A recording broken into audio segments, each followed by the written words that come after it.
निश्चित ही तुमने कल भी क्रोध किया था, परसों भी क्रोध किया था, आदत बन गई। आज किसी ने जरा सा उकसा दिया, अंगारा तो था ही भीतर, रोज रोज संभाला था, हो गए। राख भी जमी थी तो बस ऊपर जरा सी परत थी, किसी ने फूंक मार दी, परत झड़ गई, अंगारा बाहर आ गया, तुम क्रोध से भर गए। आज तुम क्रोध करोगे, कल के लिए फिर और तैयारी हो गई। ऐसे रोज रोज तुम अभ्यास बनाते जाओगे, संस्कार गहन होता जाएगा, और जितना संस्कार गहन हो जाएगा उतने ही तुम यंत्रवत हो जाओगे। कोई भी तुम्हारी बटन दबा दे तो क्रोध करवा दे, कोई भी तुम्हारी बटन दबा दे तो तुम प्रसन्न हो जाओ, कोई भी झुक के नमस्कार कर ले, तुम्हारी प्रशंसा कर दे तो तुम गदगद, कोई जरा गाली दे दे तो तुम जार जार, तुम यंत्रवत हो जाओगे। और बटने लोगों को पता हो जाती, सबको पता है एक दूसरे की बटने, कहां से दबा दो कि सब ठीक हो जाता है, कहां से दबा दो कि सब गड़बड़ हो जाता है। तुम मशीन हो क्या या मनुष्य हो? मनुष्य होने का इतना ही अर्थ है कि कोई तुम्हारी क्रोध की बटन दबाए चला जाए, लेकिन तुम कहते हो नहीं करना, तो बटन दबती रहती, वो आदमी थक जाता, लेकिन तुम क्रोध नहीं करते। तुम कहते हो मैं अपना मालिक हूं, जब करना चाहूंगा करूंगा, जब न करना चाहूंगा नहीं करूंगा। प्रतिक्रिया और क्रिया में यही फर्क है। प्रतिक्रिया में दूसरा मालिक है, तुम नहीं, और क्रिया में तुम मालिक हो, दूसरा नहीं। और बड़े मजे की बात है, प्रतिक्रिया बांधती है, क्रिया मुक्त करती है। जो अपने कर्म का मालिक है उसके कर्म का कोई संस्कार नहीं बनता, और जो अपने कर्म का मालिक नहीं, जो प्रतिकर्म करता है, रिएक्ट होता है सब, उस आदमी के जीवन में बंधन बनते चले जाते हैं, रोज रोज जाल मजबूत होता चला जाता है। आखिर में तुम पाते हो तुम तो बचे ही नहीं, आदतों का एक ढेर, मुर्दा ढेर, जिसमें से जीवन कभी का उड़ चुका। पक्षी तो जा चुका है जीवन का बहुत पहले, कटघरा छूट गया है, पिंजड़ा छूट गया है। जागो इसके पहले कि देर हो जाए, और आदतों से मुक्त होना शुरू करो। मैं तुमसे ये नहीं कह रहा कि बुरी आदतों से मुक्त हो जाओ और भली आदतें बना लो। तुम्हारे महात्मागण तुमसे यही कह रहे हैं, वो तुमसे कहते हैं बुरी आदतें छोड़ो, अच्छी बनाओ। मैं तुमसे कहता हूं आदत छोड़ो। बुरी और अच्छी आदत से कोई फर्क नहीं पड़ता। लोहे का हो पिंजड़ा की सोने का क्या फर्क पड़ता है?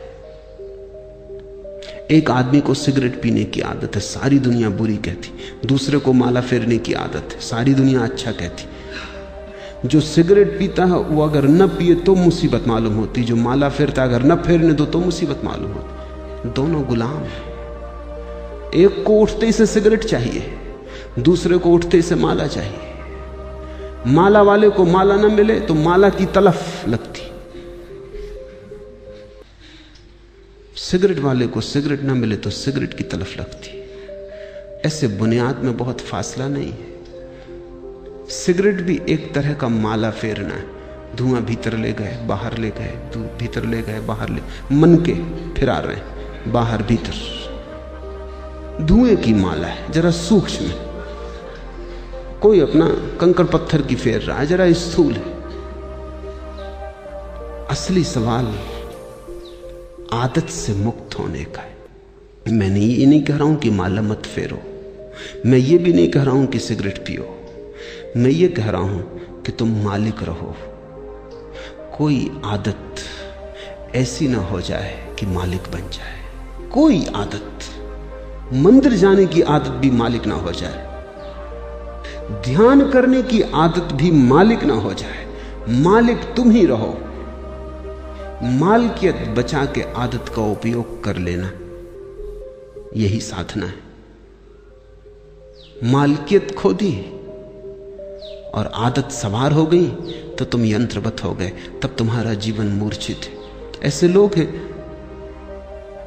जो मेरे पास आके कहते हैं कि अगर पूजा ना करें रोज तो बेचैनी लगती। वो सोचते हैं कि बड़ा धार्मिक बड़ी धार्मिक घटना घट गई उनके जीवन। मैं उनसे पूछता हूँ पूजा करने से कुछ आनंद मिलता है? वो कहते हैं आनंद तो कुछ नहीं मिलता, लेकिन ना करें तो बेचैनी लगती। यही तो सिगरेट पीने वाला कहता है।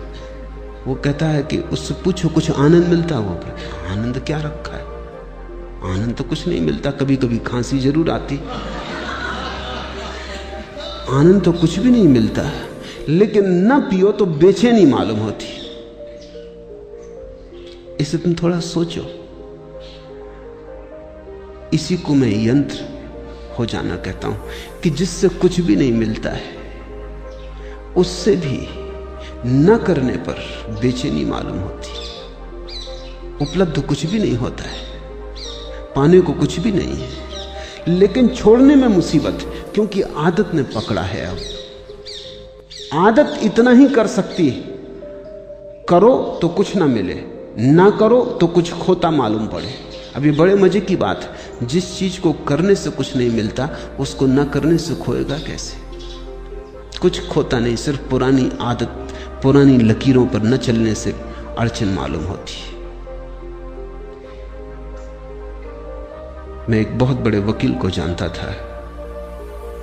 उनकी आदत थी कि जब भी वो अदालत में खड़े होते, पैरवी करते, बड़े वकील थे, अंतर्राष्ट्रीय ख्याति के थे, और लंदन और पेकिंग और दिल्ली 3 जगह उनके दफ्तर थे। तो उनकी आदत थी कि वो अपने कोट का बटन घुमाने लगते थे जब अटक जाते। सभी की होती, कोई अपना सिर खुजलाने लगता है, कोई कुछ करने लगता है। उस आदत का भी वैसा ही उपयोग है जैसे बटन दबाने का। तो अगर जब भी उनके विचार उलझ जाते या कोई उत्तर न सूझता तो वो कोट का बटन घुमाने लगते। घुमाने से कुछ मिलता था ये तो पक्का पता नहीं, क्योंकि कोट का बटन घुमाने से क्या मिलेगा। और जिसकी बुद्धि उलझी हुई हो, समझ में ना आ रहा हो, वो कोई कोट के बटन घुमाने से कुछ बात समझ में आ जाएगी। लेकिन विरोधियों को ये बात दिखाई पड़ गई, तो वो जब भी उलझ जाते हैं तो बटन घुमाते। एक बड़ा मुकदमा था, एक बड़ी स्टेट का मुकदमा था प्रिवी काउंसिल में, लाखों का मामला था। तो विरोधी वकील ने उनके सोफर को मिला लिया, कुछ पैसे दिए और कहा कि तू इतना करना, उनके कोट के ऊपर का बटन तोड़ देना। तो वो जब अदालत में अपना कोट लेके हाथ में रख के आए तो वो बटन नदारद था। तो उस वक्त उन्होंने देखा भी नहीं, कोट डाल लिया। जब वो पैरवी करने लगे और वक्त आया, हाथ कोट के बटन पर गया, बस सब गड़बड़ हो गया। जैसे मस्तिष्क ने सांस छोड़ दिया, कुछ सूझबूझ ही ना रही, चक्कर सा मालूम हुआ, बैठ गए। पहला मुकदमा हारे वो मुझसे कहते थे कि उस बटन से मुझे मिला तो कभी कुछ नहीं, लेकिन गंवाया मैंने बहुत। उस बटन के घुमाने से कुछ मुझे सूझबूझ आती थी ऐसा भी नहीं था, लेकिन बटन न पाके बस मैं समझ ही ना पाया कि अब क्या करूं। हाथ से जैसे कोई हथियार छूट गया। भरोसा किए बैठे थे और वक्त पर जिस पे भरोसा था वो दगा दे गए।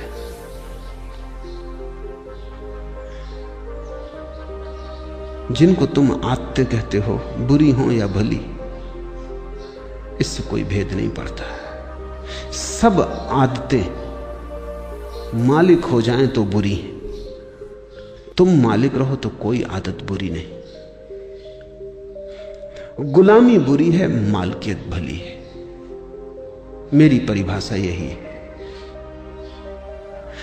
संस्कार बन रहे हैं प्रतिपल, आदतें निर्मित हो रही, तुम जरा दूर खड़े रहो, तुम अपनी मालकियत मत खो। निश्चित जीवन में आदतों की जरूरत है। अगर आदतें न हो तो जीवन बहुत कठिन हो जाएगा। आदतें जीवन को सुगम बनाती। तुम टाइपिंग सीखते हो या कार चलाना सीखते हो, अगर आदत न बने और रोज रोज फिर वहीं खड़े हो जाओ जहां पहले दिन खड़े हुए थे, फिर देखने लगो कि अब टाइप करने का फिर मौका आया, फिर सीखो, या कार चलाने का फिर नौबत आ गई, अब फिर से सीखो, तो जिंदगी बहुत असंभव हो जाए। तुम कार चलाना एक बार सीख लेते हो, आदत बन गई, फिर हाथ ही काम किए चले जाते हैं, फिर तुम्हें ध्यान भी देने की जरूरत नहीं होती। ठीक ठीक ड्राइवर गीत भी गुनगुना लेता है, बात भी कर लेता है, रेडियो भी सुन लेता है, और कुछ तो ड्राइवर ऐसे हैं कि झपकी भी ले लेते और गाड़ी चलती रहती। जीवन में आदत की जरूरत है, बस ध्यान इतना ही रखना जरूरी है कि आदत मालिक ना हो जाए। मालिक तुम बने रहो तो संसार में कुछ भी बुरा नहीं। स्वामित्व तुम्हारा हो तो संसार में सभी कुछ अच्छा है। स्वामित्व खो जाए, तुम गुलाम हो जाओ, तो वो गुलामी चाहे कितनी ही कीमती हो खतरनाक है। हीरे जवाहरात लगे हों सींखों पर, जंजीरों पर, तो भी उनको आभूषण मत समझ लेना, वो खतरनाक है, वो महंगा सौदा है। अपने को गंवा के इस जगत में कमाने जैसा कुछ भी नहीं। हाँ, अपने को बचा के जितना खेल खेलना हो खेल ले सकते हो। जब परमात्मा ही लीला कर रहा है तो तुम क्यों परेशान हो? लेकिन परमात्मा मालिक है, और जब तुम भी अपनी आत्माओं और संस्कारों के मालिक हो जाओगे तो तुम भी अपने छोटे से संसार में परमात्मा हो जाते हो। बुद्ध ने इसी को होश कहा है कि सब करना लेकिन होश पूर्वक करना। कदम भी उठाना तो होश पूर्वक उठाना, उठना बैठना लेटना होश पूर्वक। कोई भी चीज बेहोशी में मत करना। अगर तुम होश को साधते रहो तो आदत तो बनती रहेगी, आदत का तुम उपयोग करते रहोगे, लेकिन आदत के पीछे होश की धारा भी बह रही है। चैतन्य का दिया भी जल रहा है, वो भी निर्मित हो रहा है, उसकी भी सघनता बढ़ रही है, उसका भी प्रकाश गहन होता जा रहा है। जीवन में सिर्फ आदतें ही आदतें रह जाएं तो आत्मा खो जाती है। आदतों के पीछे तुम भी रहो अलग पृथक, और इतनी तुम में मालकियत हो कि किसी आदत को अगर तुम छोड़ना चाहो तो इसी क्षण छोड़ दो, लौट के दोबारा सोचने की जरूरत भी ना पड़े। मैंने सुना है कि जब पहली दफा उत्तर ध्रुव पर यात्री पहुंचे तो वो एक बड़ी मुसीबत में पड़े। 3 महीने का भोजन था, वो चुक गया, और कोई 15-20 दिन उन्हें भूखे उपवास में गुजारने पड़े। कभी मछली पकड़ लेते तो ठीक, कभी ना पकड़ पाते तो मुश्किल। जहाज उलझ गया, बर्फ में फंस गए। लेकिन उन यात्रियों का जो कैप्टन था, उसको सबसे ज्यादा जो मुसीबत आई वो भोजन की नहीं थी। लोग बिना भोजन के रहने को तैयार थे। यात्रियों का दल, सिगरेट की सबसे ज्यादा मुसीबत खड़ी हुई। सिगरेट खत्म हो गई तो लोगों ने जहाज की रस्सियां काट काट के पीना शुरू कर दी। कैप्टन घबराया, उसने कहा अगर 20 दिन ये सिलसिला रहा तो फिर हम कभी वापस ना पहुंच पाएंगे। तुम रस्सियां ही काटे डाल रहे तो ये जहाज आगे कैसे बढ़ेगा, ये पाल गिर जाएंगे। मगर लोग इतने दीवाने सिगरेट पीने के लिए कि कैप्टन करे भी क्या। एक आदमी, बाकी सब सिगरेट पीने वाले, उनका करो भी क्या। वो रात को चोरी से काट लें, इधर उधर से काट लें।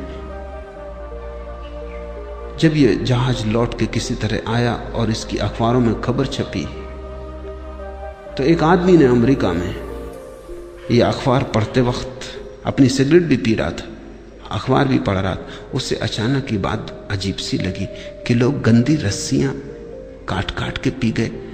वो भी चेन स्मोकर था। उसने सोचा, हाथ में सिगरेट थी, उसने सोचा कि क्या यही गति मेरी होती है अगर मैं भी उनके साथ होता, क्या मैं भी रस्सियां काट के पी जाता। एक क्षण उसे ख्याल आया, उसने सिगरेट एस्ट्रे पर रख दी और उसने कहा अब इसको तभी उठाऊंगा जब मेरी ऐसी दशा आ जाए कि मुझे लगे अब मैं गंदी रस्सियां भी पी सकता हूं, नहीं तो नहीं उठाऊंगा। 20 साल बीत गए, वो सिगरेट अपनी टेबल पर ही रखे रहा। लोग उससे पूछते भी कि आधी जली सिगरेट यहां क्यों रखी। वो कहती कि इसको मुझे उठाना है किसी दिन, लेकिन उसी दिन उठाऊंगा जिस दिन मेरी पीड़ा ऐसी हो जाएगी कि आदत बड़ी और मैं छोटा हो जाऊंगा। लेकिन मैं प्रतीक्षा कर रहा हूं, वो घड़ी आती नहीं। 20 साल बीत गए, मैंने 20 साल से सिगरेट नहीं पी है और याद भी नहीं आई है। मैं याद करने की कोशिश कर रहा हूं कि कभी भी आ जाए, क्योंकि मैं जानना चाहता हूं किस मुसीबत में जहाज के लोगों को रस्सियां पीनी पड़ेंगी, लेकिन वो कभी ना आई। उसने अपना संस्मरण लिखा है, मैं संस्मरण पढ़ रहा था। उसने संस्मरण में लिखा है कि मैं समझ नहीं पाता कि क्या बात हो गई, क्योंकि पहले भी मैंने कई बार सिगरेट छोड़ना चाही थी लेकिन नहीं छोड़ सका था। कई बार छोड़ी भी थी तो 2 दिन के बाद फिर पीने लगा था, लेकिन क्या हुआ? अब तो मैं छोड़ा भी नहीं था, सिर्फ प्रतीक्षा कर रहा हूं कि जब भी आदत पकड़ लेगी और झकझोर डालेगी तो पीऊंगा। लेकिन मैं सिर्फ ये जानना चाहता हूं कि मैं भी उस जहाज में अगर होता तो क्या मैंने रस्सियां पी होती? 20 साल से आदत आई नहीं, मेरी समझ में नहीं आता कि हुआ क्या। उसकी समझ में नहीं आ रहा क्योंकि उसे ध्यान का कुछ पता नहीं, होश का कुछ पता नहीं। इसने छोड़ी नहीं है सिगरेट, छूट गई होश के कारण, क्योंकि वो एक ही होश साधे हुए है कि जब इतने जोर से तलफ पकड़ेगी कि मैं रस्सियां पी लेता तभी पीऊंगा। लेकिन उस होश के कारण तलफ नहीं पकड़ती। होश हो तो तलफ पकड़ती ही नहीं। अब उसे कोई होश को जानने वाला मिले तो उसे उत्तर मिले, लेकिन अनजाने उसने होश साध लिया है। तुमसे मैं कहता हूं, जो जो आदत तुम्हें पकड़े हो, जबरदस्ती पकड़े हो, उसके प्रति होश साधना। मैं तुमसे नहीं कहता सिगरेट पीना छोड़ो, मैं कहता हूं होश पूर्वक पियो। मैं तो यहां आश्रम में एक कमरा बनवाने जा रहा हूं जहां होश पूर्वक सिगरेट पीने वालों को सुविधा होगी कि वो जाके वहां सिगरेट जरूर पिए, लेकिन जितनी देर पिए उतनी देर ध्यान रखें। एक क्षण को भी बेहोशी में न पिए बस। फिर अगर पीना हो तो मजे से पिए, कोई हर्जा नहीं। लेकिन मैं जानता हूं अगर होश सध जाए तो ऐसी मूढ़ता कौन करेगा? ऐसी मूढ़ता तो बेहोशी में ही होती है। तो मैं तुमसे कुछ भी छोड़ने को नहीं कहता, क्योंकि मैं जानता हूं छोड़ने से कभी कोई छोड़ नहीं पाया। मैं तुमसे केवल होश साधने को कहता हूं, क्योंकि मैं जानता हूं होश साधने से जो भी व्यर्थ है अपने आप छूट जाता है और जो सार्थक है बच रहता है। होश आध्यात्मिक जीवन की आखिरी कीमिया है, अल्केमी है, वो रसायन है। उसके अतिरिक्त सब विस्तार की बातें आज